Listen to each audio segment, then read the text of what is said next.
तीन जादुई विशाल तरबूज। हीरानगर के छोटे से गांव में एक लीलावती नाम की औरत रहती थी। लीलावती बहुत ही गरीब थी और उसका पति अक्सर बीमार रहा करता था। लीलावती का एक छोटा बेटा था जो अभी स्कूल जाया करता था।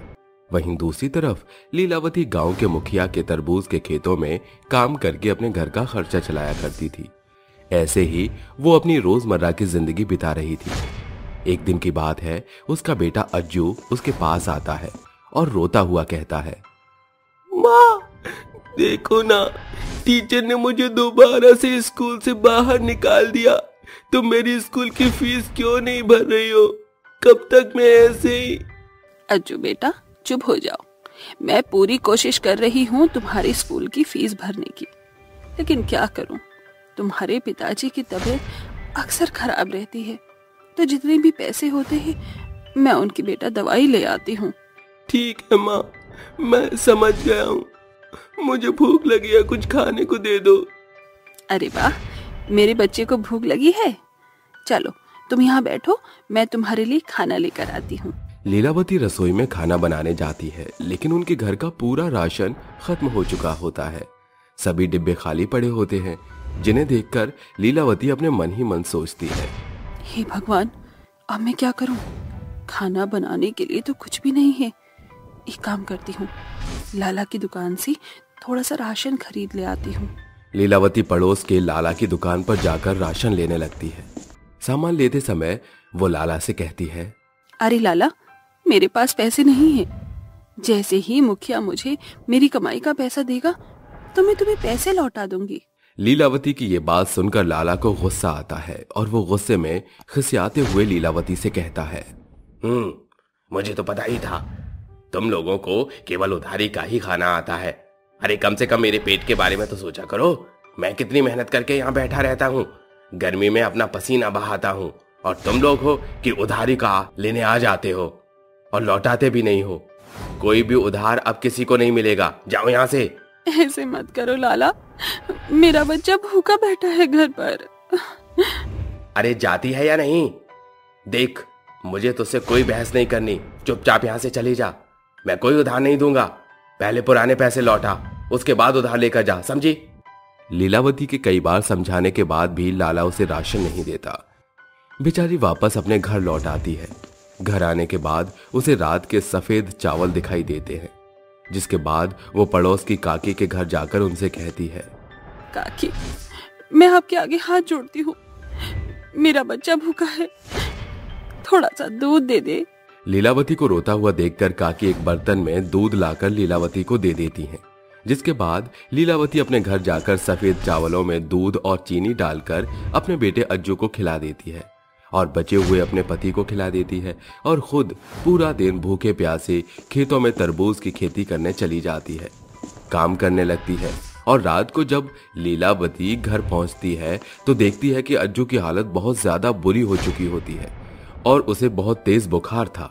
जब लीलावती ये सब देखती है, वो भागते हुए अपने मुखिया के घर जाती है और उनसे कहती है, मुखिया जी, मुझे आज हफ्ते से पहले ही अपने पैसे चाहिए।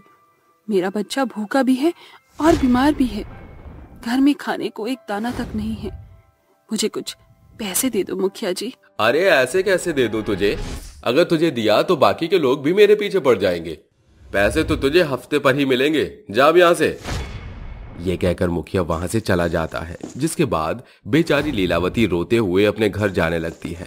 तभी उसे खेतों में 3 तरबूज दिखाई देते हैं, जिन्हें देखकर वो अपने मन ही मन सोचती है, अब और कोई उपाय नहीं है। एक काम करती हूँ, इन तरबूज को साथ ले जाती हूँ, इन्हें ही आज हम लोग खाकर अपना गुजारा कर लेंगे। ये सोचकर वो एक टोकरी में 3 तरबूज रख लेती है और जंगल के रास्ते वहां से निकलने लगती है। तभी जंगल के अंदर उसे किसी के रोने की आवाज आती है। वो उस आवाज के पीछे यहाँ वहां देखने लगती है। तभी झाड़ियों के पीछे एक ऋषि मुनि घायल पड़े होते हैं। अरे ये क्या, मुनि जी तो घायल पड़े हैं, मुझे इनकी मदद करनी चाहिए। लीलावती जंगल से कुछ जड़ी बूटियां इकट्ठा करके ऋषि मुनि के जख्म पर लगा देती हैं, जिसके बाद ऋषि मुनि को होश आ जाता है और वो अपने सामने लीलावती को देखकर उससे कहते हैं, तुम बहुत अच्छी हो, तुमने मेरी मदद की। बोलो तुम्हें क्या चाहिए मुझसे? मुनि जी, आप ठीक हो, मेरे लिए इतना ही काफी है। अब मुझे आपसे कुछ और नहीं चाहिए। ये कहकर लीलावती अपनी टोकरी उठाती है और वहां से जाने लगती है कि तभी मुनि उसे रोक लेता है और उसकी टोकरी में रखे तरबूज के ऊपर एक मंत्र पढ़ता है, जिसके बाद उनमें से एक तरबूज सोने का बन जाता है, दूसरा हीरे का और तीसरा पैसों का। ये देखकर लीलावती अचंभित रह जाती है। तुमने मेरी मदद की, ये उसी के बदले में है। ये जादुई 3 तरबूज हैं, तुम्हारी सहायता करेंगे। तुम बस इन्हें खुली जगह में रख देना, लेकिन याद रहे इनसे कभी भी लालच मत करना। मुनि की बात सुनकर लीलावती बहुत खुश हो जाती है, जिसके बाद वो तीनों जादुई सोने, हीरे और पैसे के तरबूज को लेकर अपने घर पहुंच जाती है। जैसे वे टोकरी के तरबूज आंगन में रखती है, देखते ही देखते वो तीनों तरबूज विशाल तरबूज में बदल जाते हैं और सोने के तरबूज से सोना निकलता है, हीरे के तरबूज से हीरा और पैसे के तरबूज से पैसे निकलने लगते हैं। यह देखकर लीलावती बहुत खुश होती है। अरे वाह, ये तीनों सोना, पैसे, हीरे के जादुई तरबूज तो विशाल तरबूज में बदल गए हैं। ऊपर से इनके अंदर से सोना, पैसा, हीरे निकल रहे हैं। भगवान तेरा लाख लाख शुक्र है, जब भी देता है छप्पर फाड़ कर देता है। अब मेरी सारी परेशानियां दूर हो जाएंगी। तीनों ही तरबूज जादू करने के बाद फिर पहले वाली साइज में आ जाते हैं, जिन्हें लीलावती दोबारा से उठाकर टोकरी में रख देती है और साथ ही सोना, पैसा, हीरे भी इकट्ठा करके घर के अंदर ले जाती है। अगले दिन सबसे पहले वो अपने बेटे अज्जू का इलाज करवाकर उसे एक अच्छे स्कूल में दाखिला दिलाती है।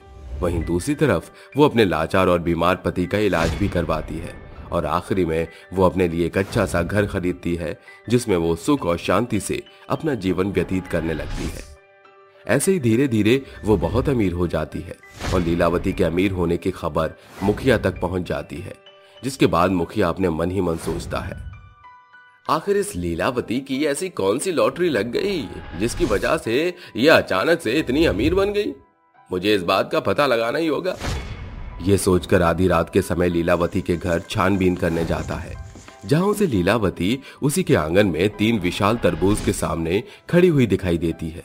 उन तीनों विशाल सोने, पैसे और हीरे के तरबूज को देखकर मुखिया की आंखें फटी की फटी रह जाती हैं, जिसके बाद सोने के तरबूज से सोना निकल रहा होता है, हीरे के तरबूज से हीरे निकल रहे होते हैं और पैसों के तरबूज से पैसे निकल रहे होते हैं। लीलावती उन सबको इकट्ठा करके अपने घर ले जाती है, जिसके बाद तरबूज पहले की तरह छोटे हो जाते हैं। अच्छा, तो ये बात है। अब देखो, मैं इन तीनों जादुई तरबूज को चुरा लूंगा, जिसके बाद मैं इस गांव का सबसे अमीर आदमी बन जाऊंगा। ये सोचकर मुखिया लीलावती के घर पर जाकर चुपके से उसके तीनों जादुई तरबूज चुरा लेता है और अपने घर ले जाता है, जिसके बाद वो उन तीनों तरबूज को अपने आंगन में रखता है, लेकिन वो तरबूज अपने आकार में ही रहते हैं। ये देखकर मुखिया को गुस्सा आता है। अच्छा, तो तुम तीनों मुझे धोखा दे रहे हो और अपना जादू भी नहीं दिखा रहे हो। देखो, मैं तुम्हें आखिरी बार बोल रहा हूं, मुझे सोना, पैसे और हीरे चाहिए। मुखिया के कहने पर भी उनमें से कुछ नहीं निकलता, जिसके बाद वो गुस्से में आकर अपने पास रखी एक छड़ी उठाकर उन तीनों तरबूज को फोड़ने वाला होता है, लेकिन तभी तरबूज में से वहां ऋषि मुनि प्रकट होते हैं और गुस्से से मुखिया को श्राप देने लगते हैं। तुम जैसे लालची लोगों की वजह से ही गरीब इंसान जी नहीं पाता, इसलिए मैं तुम्हें श्राप देता हूँ। आज से तुम एक गधे की तरह जीवन व्यतीत करोगे। ऋषि मुनि के ये कहते ही मुखिया गधा बन जाता है, जिसके बाद ऋषि मुनि और वो 3 जादुई तरबूज भी वहां से गायब हो जाते हैं। देखा, सही कहते हैं, लालच का फल हमेशा बुरा होता है।